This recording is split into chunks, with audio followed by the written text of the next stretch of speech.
আল্লাহ বাংলাদেশের দেশনেত্রী বেগম খালেদা জিয়া অসুস্থ, উলামায়ে কেরামের মহাব্বতে উনি চলতেন, উলামায়ে কেরামদের ভালোবাসতেন, আল্লামা সাইদি রহিমাহুল্লাহকে অনেক ভালোবাসতেন।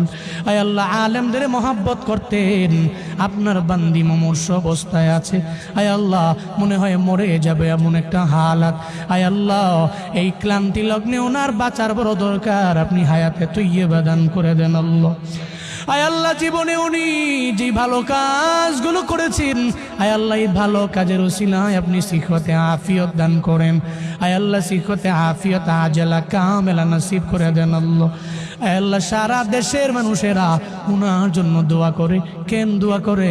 আয় আল্লাহ ভালো মানুষের জন্য দোয়া করে। আয় আল্লাহ যারা উলামায়ে কেরামকে মহাব্বত করেছে, আয় আল্লাহ আলেমদেরকে প্রায়োরিটি দিয়েছেন, আয় আল্লাহ উনি বলেছে উলামায়ে কেরামরা জঙ্গি না, জীবনও জঙ্গি হতে পারে না।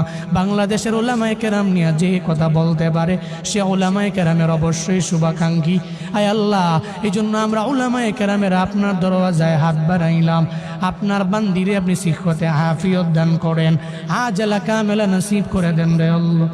আর যদি বিদায় বেলা এসে যায়, আয় আল্লাহ কালেমা পড়তে পড়তে কালেমার সাথে ঈমানের সাথে আপনি মরণ নসিব করিয়েন রে আমার আল্লাহ।